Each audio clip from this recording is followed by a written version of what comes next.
Okay.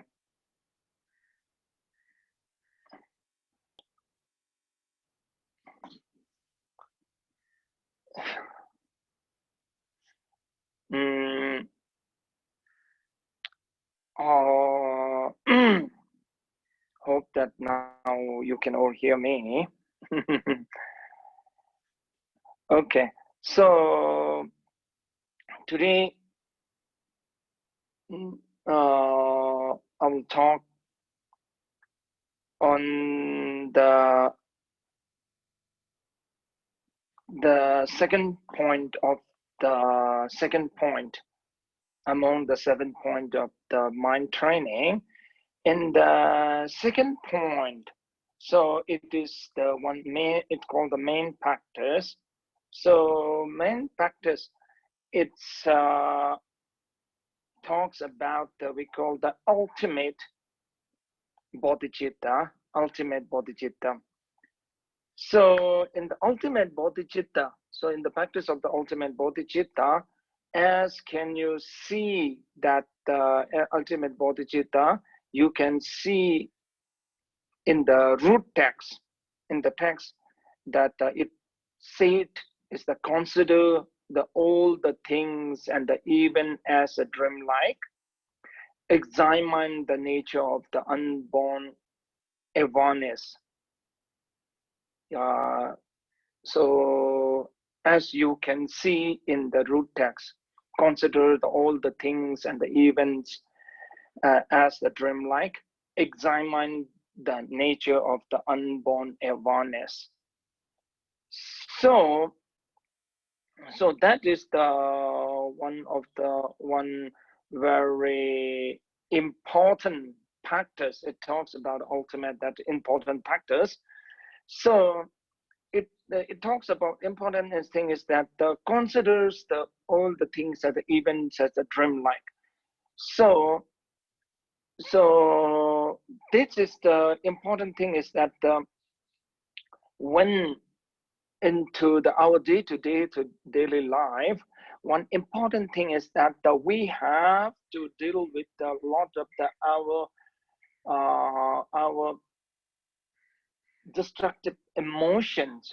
So here it talks about that how we can deal with our destructive emotion, no? How we will deal with our destructive emotion. That is it talks about that.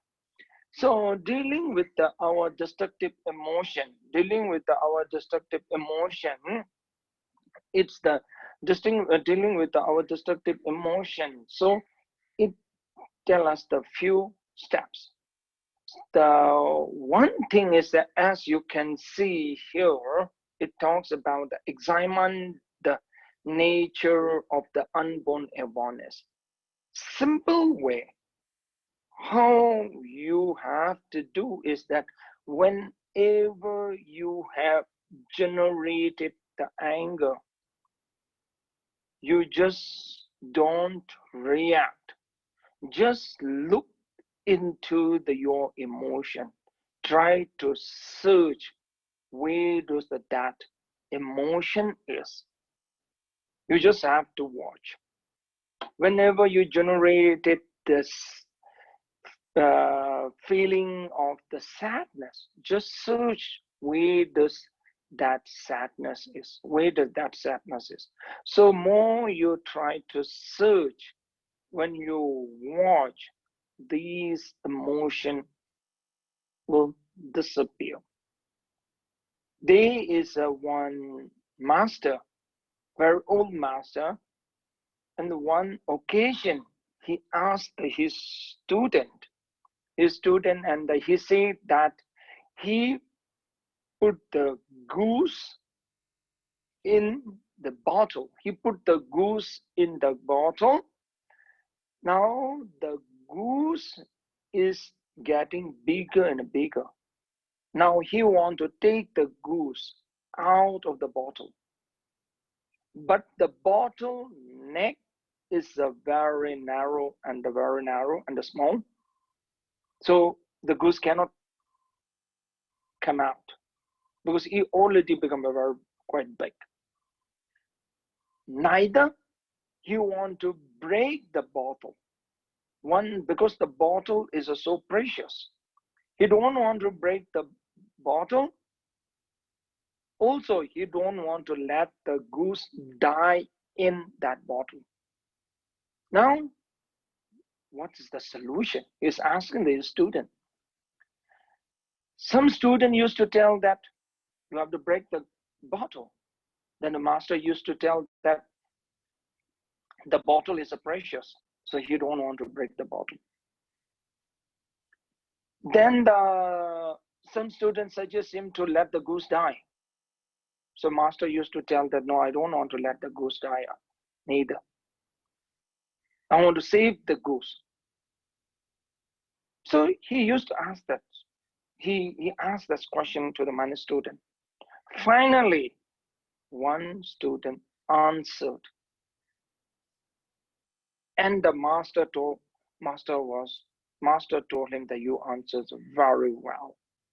The answer is that the student said that goose is out.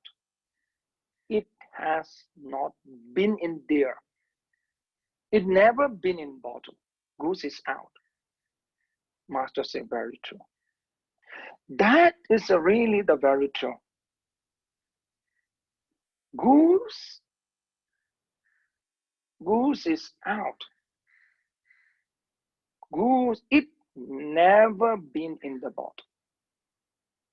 So when you think the goose is in the bottle, that's all your false conception. So when you are saying that you get hurt, when you are saying that you are very unhappy, these are the feeling of very false conception.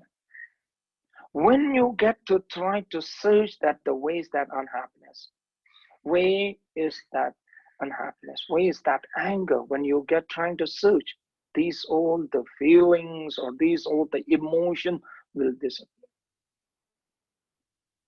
When you're saying that you get hurt, it's one of your false conception. So that's why they are saying that the examine, search, where does these all the emotions, where does this all emotion is. When you're trying to when you search, when you watch all this emotion, then you will never controlled by the destructive emotion. Normally we get caught by these all destructive emotions because we always think that the goose is in the bottle. So these the false conception. We are get trapped into these false conception. So this is the one point that here it talks about the examine our nature of the unborn awareness. Now, the one other thing is, as you can see in the root text, considers the things and the events like a dream-like. It is everything is a dream-like. You can realize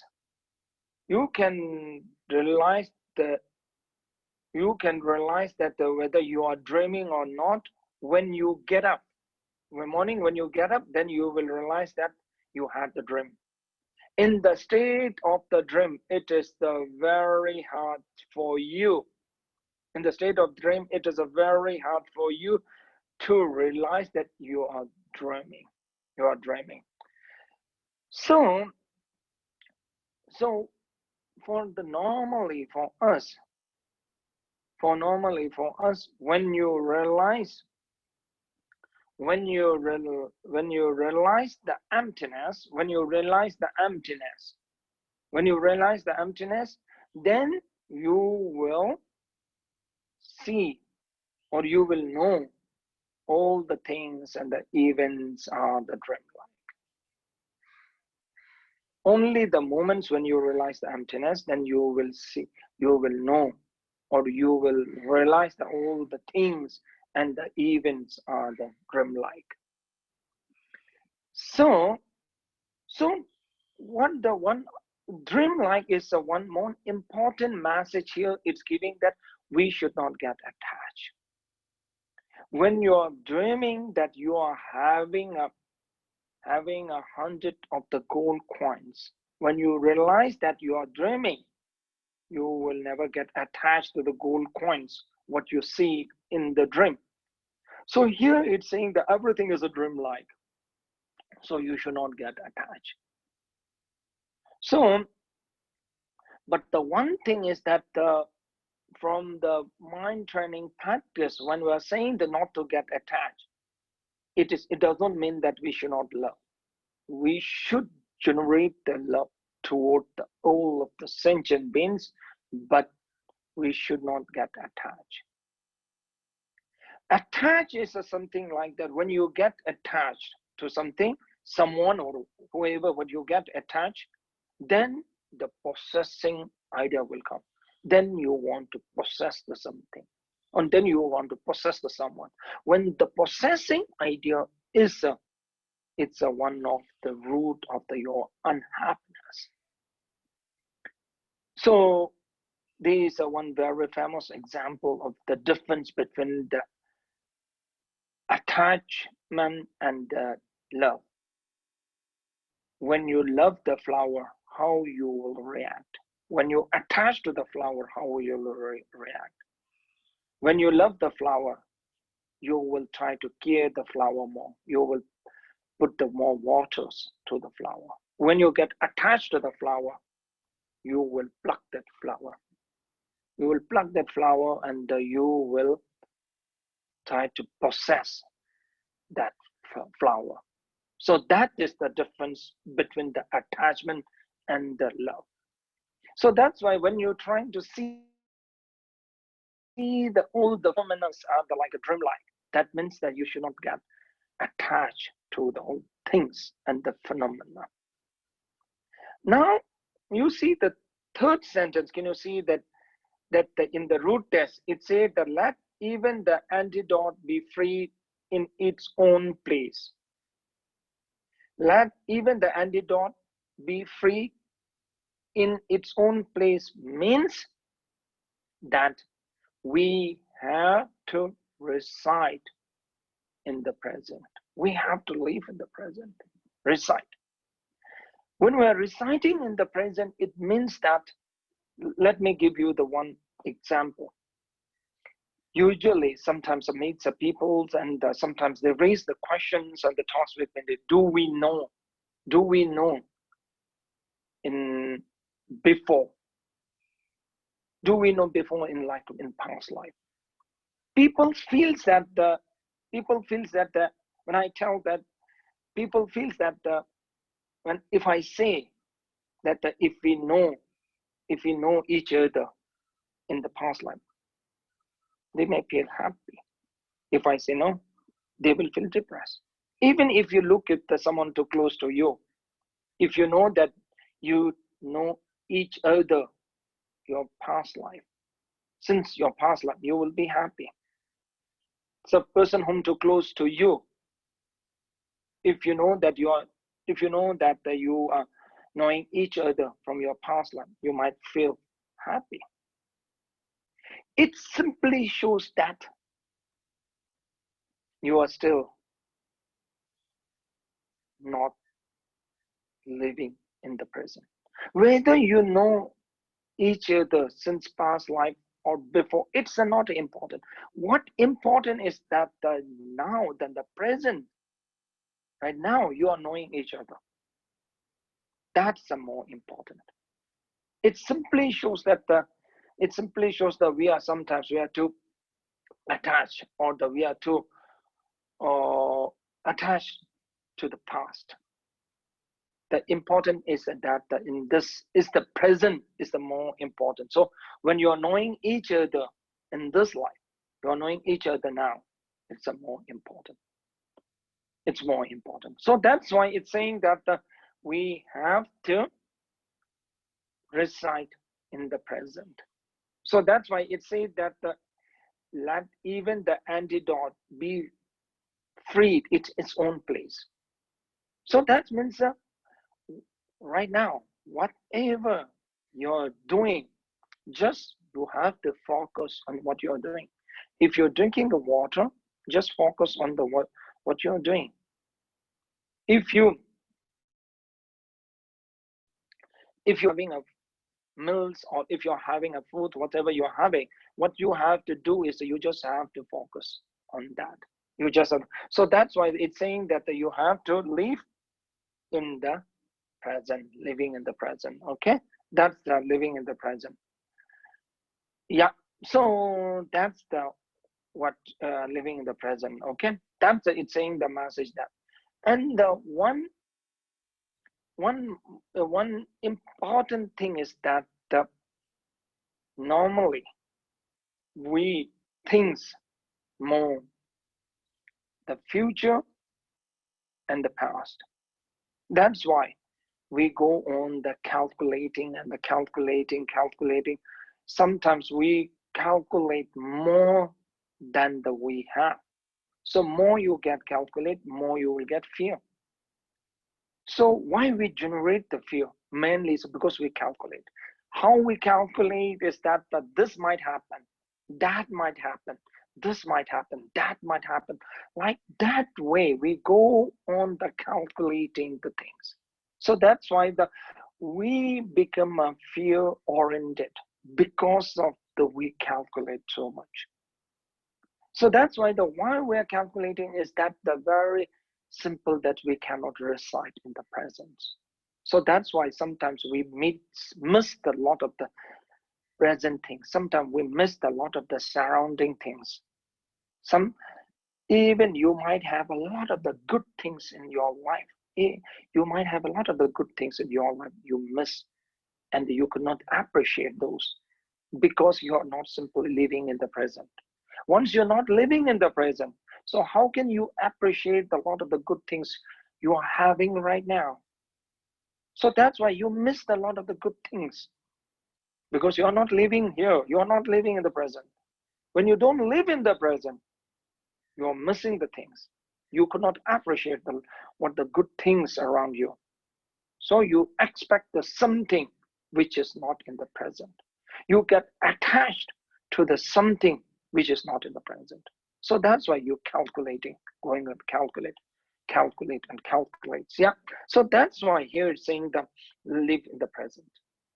So now here in this week, now in the what you have to do is that this week is what you have to do is that you just examine, you just look, you just watch into those emotions.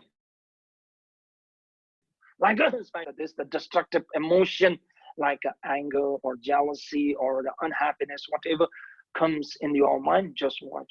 Just try to search where does that anger, where does the unhappiness is. Just try to watch and just try to search where does that exist. When you look, when you watch, when you search this destructive emotion, very interesting thing is that this destructive emotion will disappear.